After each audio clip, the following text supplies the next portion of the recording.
preshme që ti Amerikën e vën mbi të gjitha fillohet ti? Shiko, se Amerikën unë e shoh si një superfuqi e demokracisë, që ka të bëjë me demokracinë edhe në Shqipëri, pra reflekton është garantja e sigurisë së Shqipërisë. Po jo gjithmonë, ëh? Jo, po është, në këtë sens e shohën Amerikën, e kanë parë dhe parët tanë gjithmonë, edhe tujt. Andaj kanë parë gjithmonë. Po them jo. Po për shembull sot ka ardhur njëri shumë i ngjashëm me, e them shpesh unë për të mos e vulgarizuar, por e them shpesh i ngjashëm me Irfanin tonë që kemi këtu, me Irfanin Sembelliu.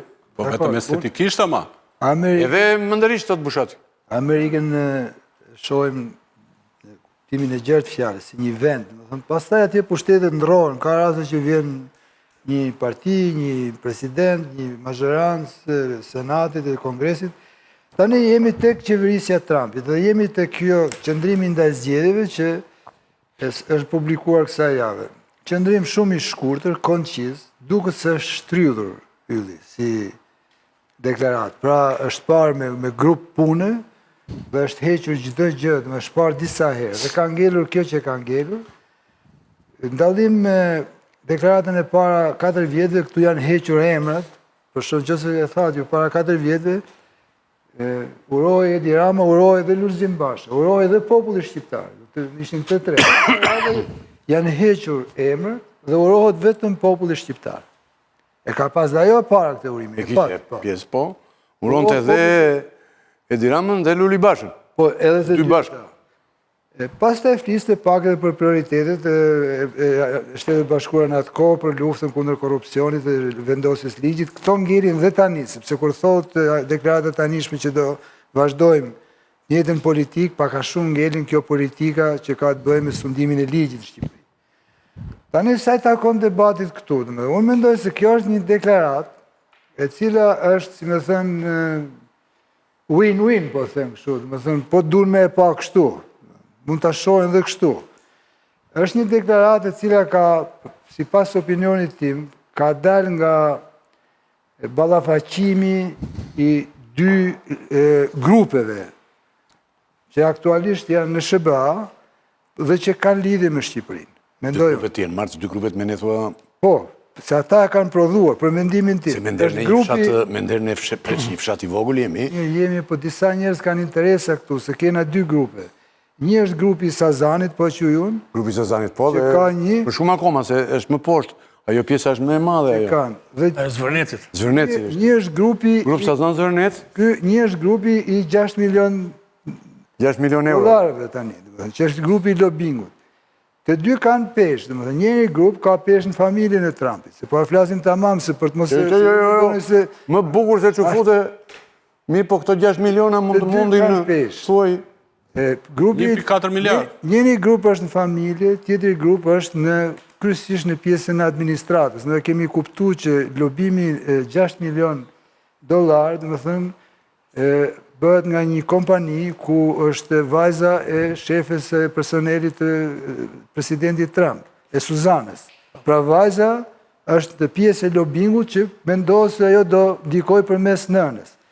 Është Truilo që është shefi i fushatës elektorale të senatorit Rubio, kur ishte senator, i cili nuk ka influencë në departamentin e shtetit. Janë të dy këta, e të tjerë. Pra, ky grupi i 6 milionshit, i lobingut, është paka shumë në administratë. Mendoj unë se, dhe thënë, skaje, këto dy skaje, dhe intereset e tyre kanë prodhuar këte deklaratë. është e çuditshme në fakt kjo deklaratë, se Amerika presupozohet që Shqipërinë e shef me një lloj, me një sy, do të them, më të afërt se sa shumë shtete tjera të rajonit.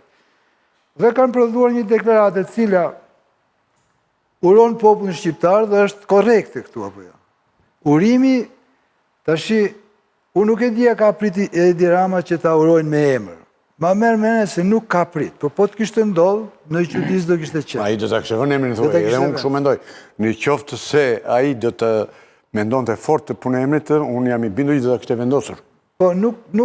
Se në fillim, se në fund nuk e di, po do të kështë vendosur... Deklarata Shtetet Bashkuara të Amerikës në këto zgjedhje ka ngritur pritshmëri të mëdha për një arsye të vetme, që është SBA-ja do i njoh këto zgjedhje, as do i njoh këto zgjedhje. Kjo është pyetja.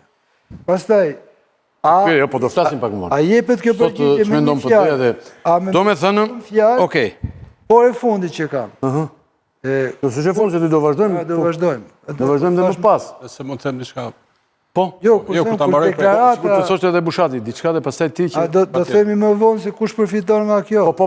Dakor, unë mendoj që pra është një deklaratë e ekuilibruar që ka dalë nga ky kontekst që përmenda, dy grupimeve atje që lidhen me Shqipërinë, dhe si thosh kanë interese në Shqipëri, vetë ata që janë jashtë interesave konkrete, qoftë Sazanit, qoftë lobimit 6 milion, janë korrekt me këtë, dhe më thënë, nuk ndjehen të cënuar, as pjesa tjetër, e deep state-it, po them, por populli shqiptar, njifën zgjedhjet, kaq, dhe më thënë, në rregull, s'ka një gjë më shumë.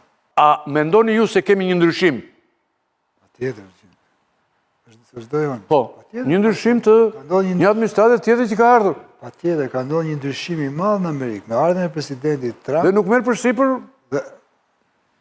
gjithë projekti politik i presidentit Trump është një projekt që tani është shpallur. Shpallur është një projekt që pak a shumë shkon drejt reduktimit të pranisë Shtetet Bashkuara të Amerikës në skenën ndërkombëtare me sloganin Amerika e para. Do të thënë vetë slogani, gjithçka deri tani ata e kanë bërë, e kanë shpallur në funksion, edhe pezullimin e miliarda dollarëve në për projekte që ka SBA-ja në botë, ka bërë në këtë, si më thënë, sloganin Amerika e para. I duhen Amerikës si duhen Amerikës. Po nuk i duhet Amerikës, s'ka pse tjetë. Në qoftë se nuk i duhet politika e jashtme në Shqipëri, ose në Evropë, ose tjetër kundër Amerikës, ata janë vendosur që të shkojnë të ky vizioni trumpist, që është pak a shumë vizioni i Amerike izolacioniste. Por politika amerikane për gjatë gjithë historisë vetë ylli është lëkundër midis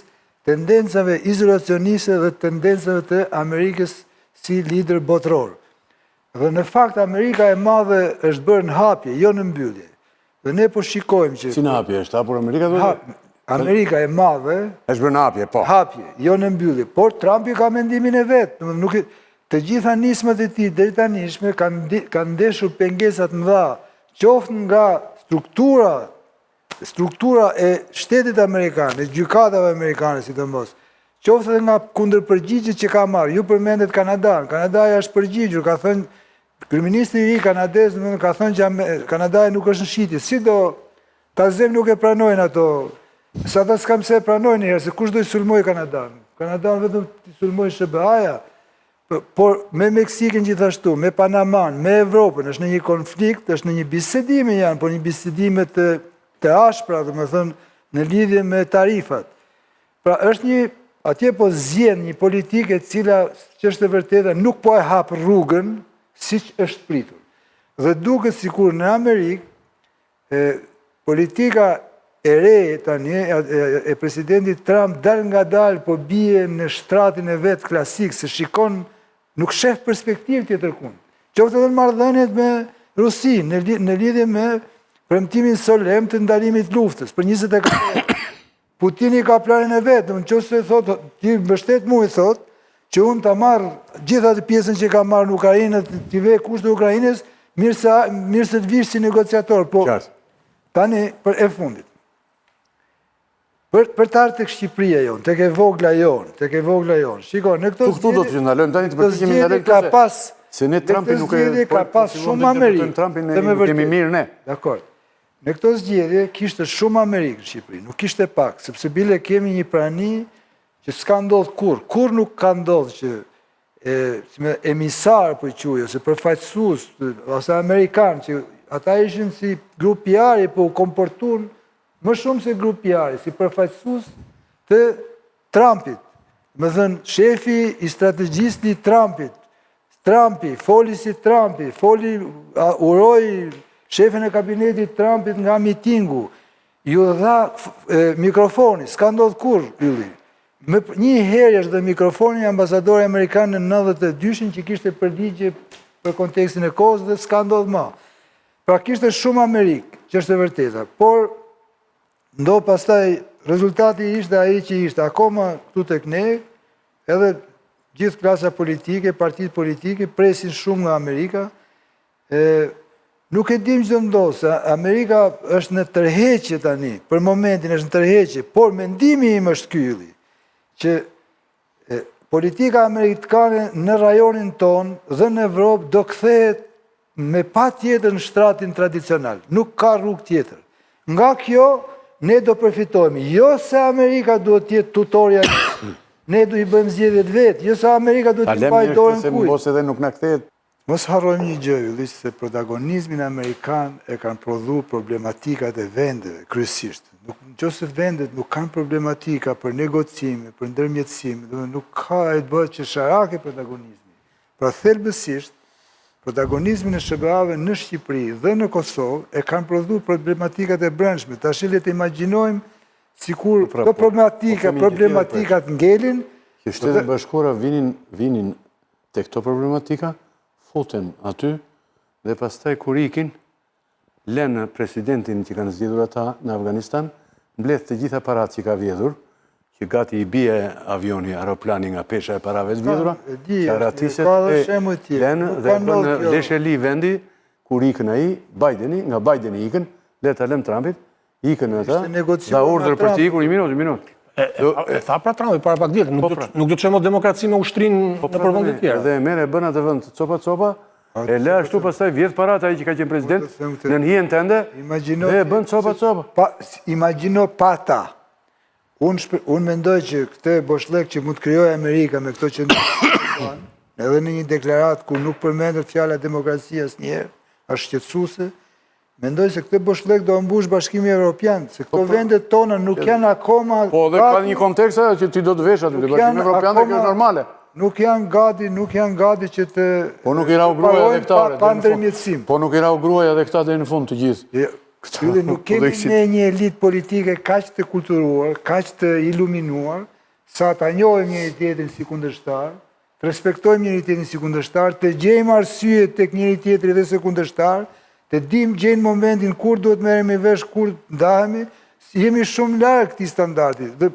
Një Shqipëri pa ndërkombëtar, unë se përfituroj dot, jo se unë kam në një kult të ndërkombëtarëve, por është realiteti politik. Po nuk e kanë bërë deri tani në Shqipëri. Por do? 35 vjet nuk e kanë bërë. Këta ndërkombëtar. Ai sa është bërë, këta kanë bërë. Jo, të lutem. Të lutem tani, se tani të themi në një gjithë vërtet, se është turp. Shiko sa e thjesht, shiko. Pas 35 vjetësh, këtu ka qenë një sistem i demokracisë liberale, karikaturë, ku njerëzit më të pasur janë politikanët shqiptarë, nivellet e para absolutë, do me thënë kapitalistë të mëdhenj, nivellet e dyta kapitalistë, edhe ata milionerë, dhe qa ke tani tjetë këtu, edhe 20 oligarkë. Pra 35 vjetë. Kush e ka bërë këte? Ngritën me forcë të madhe. Qa përgjegjësi e kanë bajtur Shtetet Bashkuara? Jo, një minutë. Qa përgjegjësi e kanë bajtur Shtetet Bashkuara këtu? Edhe Bashkimi Evropian po deshet ta dish. Jam dakord me këtë. Gjithnjë them që ato kanë përgjegjësi, por pa ata do ishte edhe më keq, se këtë po them. Çfarë ndryshimi? Po ata më keq flinje mendin më prit. Dgjoj. Që dinim që këta do na vjedhin, këta janë këtu.